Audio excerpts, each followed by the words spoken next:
имам Хаменеи отстаивал принцип суверенитета и независимости Ирана. İmam Xameneyi İranın suverenliyi və müstəqilliyi prinsipini müdafiə edirdi. O inanırdı ki, İran bütün ölkələrlə, həm ABŞ, həm Qərb dövlətləri, həm də Fars körfəzinin ətrafındakı ərəb ölkələri ilə məntiqli və normal münasibətlər qura bilər. Lakin eyni zamanda İran qərarlarını yalnız öz milli maraqlarına əsasən verməli idi.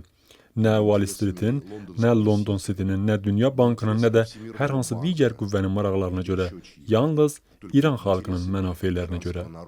Məhz bu məsələ rəhbərin və İranın düşmənlərinin qəzəbinə səbəb olurdu. Buna görə də onu aradan götürmək istəyirdilər. Çünki onun bu məsələdə, xüsusən də suverenlik və müstəqillik mövzusunda iradəsi tam, qətiyyətli və dəyişməz idi. Rəhbər həmişə deyirdi ki, İran Qərb iqtisadiyyatının bir parçasına çevrilməməlidir.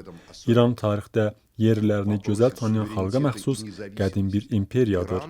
Özünə məxsus dini ənənəyə, güclü iqtisadiyyata malik olan və özünə arxalanan bir ölkə.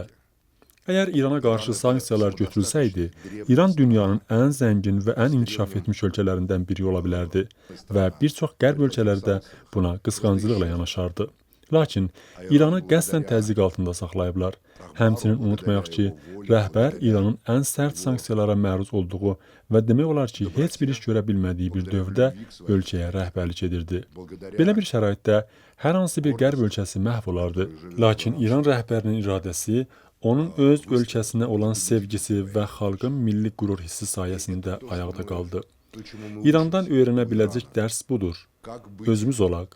İnsanların müxtəlif fikirləri ola bilər. Bəziləri hökumətdən razı ola bilər, bəziləri isə yox.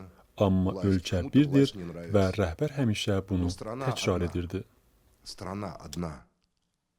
И это Рахбар всегда повторял.